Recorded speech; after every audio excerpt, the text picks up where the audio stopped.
இந்த வீடியோவை கடைசி வரை பொறுமையாக பாருங்கள். இறுதியில் ஒரு புதையல் காத்திருக்கிறது. இந்த வீடியோ பற்றிய அனைத்து அரிய குறிப்புகளும் அங்கே தொகுக்கப்பட்டுள்ளன. உங்கள் அறிவுக்கு புதிய பரிமாணம் சேர்க்கப் போகும் இந்த முக்கிய பகுதியை கண்டிப்பாக பார்த்துவிடுங்கள். வணக்கம் நண்பர்களே, நான் அண்ணாமலை சுகுமாரன். உங்கள் அனைவருக்கும் என் அன்பான வணக்கம்.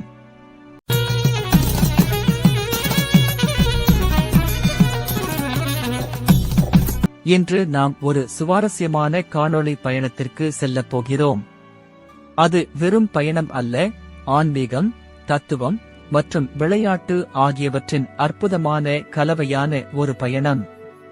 நீங்கள் எப்போதாவது யோசித்திருக்கிறீர்களா, நம் தாத்தா பாட்டிகள் ஏன் அவ்வளவு ஞானிகளாக இருந்தார்கள் என்று? அதாவது எளிதில் உணர்ச்சி வசமாகாமல் எதையும் லேசாக எடுத்துக் கொள்ளும் பெரிய மனோநிலையை எப்படி அவர்கள் கொண்டிருந்தார்கள்? எப்படி வாழ்வில் நிலை குலையாது இருந்தார்கள்? அவர்கள் எப்படி சிக்கலான வாழ்க்கை பாடங்களை இவ்வளவு எளிதாக கற்றுக் கொடுத்தார்கள்? சரி, அதற்கான பதில் ஒரு சாதாரண விளையாட்டில் இருக்கிறது. அதுதான் பாம்பு ஏணி விளையாட்டு. நாம் அனைவரும் விளையாடிய அந்த பழைய பாம்பு ஏணி விளையாட்டு. ஆனால் இது வெறும் விளையாட்டு மட்டுமல்ல, இது ஒரு வாழ்க்கை பாடம்.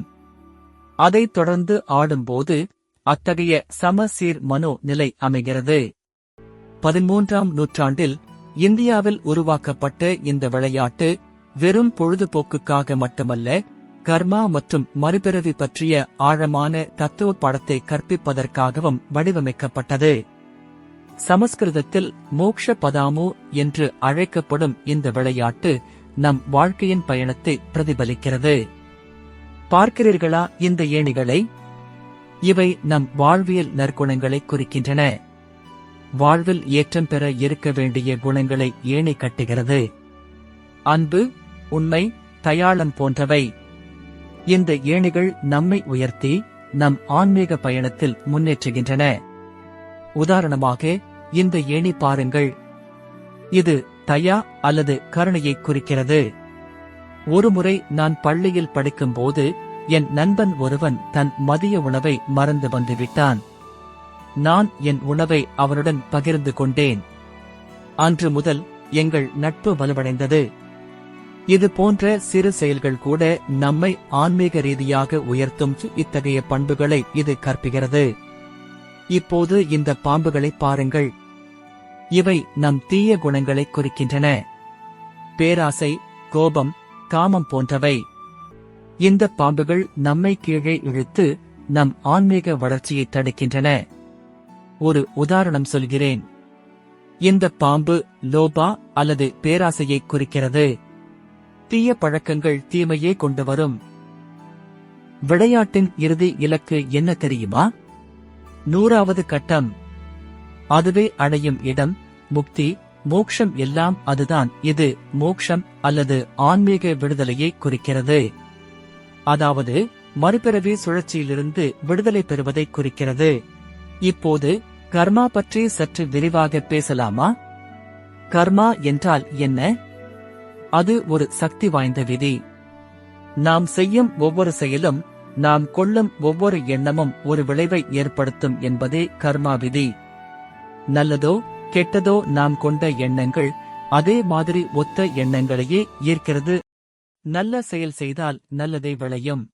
உதாரணமாக, ஒரு மரக்கன்றை நடுவது போன்று ஒரு நல்ல செயலை செய்கிறோம் என்று வைத்துக் கொள்வோம். அந்த மரம் வளர்ந்து பலருக்கு நிழல் தரும், காற்றை சுத்தம் செய்யும். இது ஒரு நல்ல கர்மா. இது நமக்கு நேரடியாக பலன் தராவிட்டாலும் எதிர்காலத்தில் ஏதோ ஒரு வகையில் நம்மை நல்வழிப்படுத்தும். மறுபுறம், நாம் யாரையாவது ஏமாற்றினால் என்ன நடக்கும்? அது ஒரு தீய கர்மா. அது நம்மை பின்னோக்கி இழுக்கும். ஒருவேளை நாமும் எதிர்காலத்தில் பிறரால் ஏமாற்றப்படலாம். இந்த விளையாட்டு தமிழ்நாட்டிலும் மிகவும் பிரபலமானது. இங்கே இதை பரமபதம் என்று அழைக்கிறார்கள். தமிழ் கலாச்சாரத்தில் இந்த விளையாட்டு குழந்தைகளுக்கு அறம், நேர்மை போன்ற நற்பண்புகளையும், பாவம், வஞ்சனை போன்ற தீய பண்புகளை விளக்கவும் கற்பிக்க பயன்படுத்தப்பட்டது. தமிழில் அறம் என்ற சொல் மிக முக்கியமானது. இது நேர்மை, நீதி, அன்பு ஆகியவற்றை உள்ளடக்கியது. திருக்குறளில் கூட அறத்தினூங்கு ஆக்கமும் இல்லை என்று சொல்லப்பட்டுள்ளது. அதாவது அறத்தை விட சிறந்த செல்வம் வேறு எதுவும் இல்லை என்பது பொருள். முக்கியமாக வைகுண்ட ஏகாதசி அன்று இரவு முழுவதும் கண் விழிப்பவர்கள் இதை இரவு முழுவதும் விளையாடுவார்கள். அப்போதெல்லாம் 3 காட்சி, 4 காட்சி என்று சிறப்பு இரவு காட்சிகள் சினிமாக்கள் ஓடும். பிறகு இரவு முழுவது ஒளிபரப்பும் தொலைக்காட்சிகள் வந்துவிட்டது. இப்போது ஏகாதசி கண்விழிப்பும் இல்லை, இத்தகைய விளையாட்டும் இல்லை. இன்று இந்த விளையாட்டு உலகெங்கும் பரவியுள்ளது. பல மாற்றங்களுக்கு உட்பட்டாலும் இதன் அடிப்படை தத்துவம் மாறவில்லை. இன்றும் இது குழந்தைகளுக்கு வாழ்க்கை பாடங்களை கற்பிக்கும் ஒரு சிறந்த கருவியாக உள்ளது. ஆனால் இந்த விளையாட்டின் மூலம் நாம் கற்றுக்கொள்ளும் மிக முக்கியமான பாடம் என்னவென்றால், வாழ்க்கை என்பது ஏற்றங்களும் இரக்கங்களும் நிறைந்தது என்பதுதான். சில நேரங்களில் நாம் உயர்வோம், சில நேரங்களில் தாழ்வோம். ஆனால் முக்கியமானது நாம் தொடர்ந்து முன்னேறுவதுதான். ஏற்றிவிடும் ஏணிகள் நல்ல குணங்களால் வரும், இறக்கிவிடும் பாம்புகள் நமது கெட்ட குணங்களாலேயே வரும். என்ன நண்பர்களே, நான் அண்ணாமலை சுகுமாரன். இந்த வீடியோ உங்களுக்கு சுவாரஸ்யமாக இருந்ததா? அடுத்த முறை நீங்கள் பாம்பு ஏணி விளையாட்டு விளையாடும் போது நினைவில் கொள்ளுங்கள், இது வெறும் விளையாட்டு மட்டுமல்ல, இது ஒரு வாழ்க்கை பாடம். உங்கள் செயல்கள் மட்டுமே உங்களை உயர்த்தவும் செய்யும், தாழ்த்தவும் செய்யும். ஆனால் இறுதியில் நீங்கள் கற்றுக்கொண்ட பாடங்களே உங்களை வெற்றியின் உச்சத்திற்கு அழைத்துச் செல்லும். பண்டைய தமிழர்கள் விளையாட்டுகள் கூட உயர் சிந்தனை கொண்டதாகவே இருந்திருக்கிறது. நன்றி நண்பர்களே, மீண்டும் சந்திப்போம். வணக்கம். தவறாது இனிய தமிழ் அமிர்தம் சேனலை இதுவரை சப்ஸ்கிரைப் செய்யவில்லை என்றால் செய்துவிடுங்க. கூடவே பெல் பட்டனையும் அமுக்குங்க. அப்போதுதான் நாங்கள் போடும் புதிய வீடியோக்கள் உங்களுக்கு தெரிய வரும். உங்கள் நண்பர்களுக்கும் அறிமுகம் செய்யுங்க. உங்க கருத்துக்களையும் தெரிவியுங்க. வணக்கம். குறிப்பு புத்தகங்கள்: Snakes and Ladders, The Development of a Board Game by Harish Johari. Games of Life, Explorations in Ecology, Evolution and Behavior by Carl Sigmund. Board and Table Games from Many Civilizations by R.C. Bell.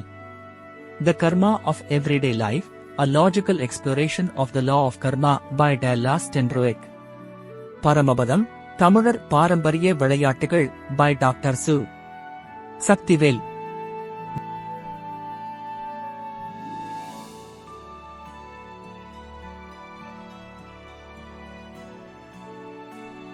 Annamalai Sukumaran முழு கட்டுரை படிக்க பயோவில் கொடுக்கப்பட்டுள்ள வலைப்பதிவு இணைப்பை பார்க்கவும்.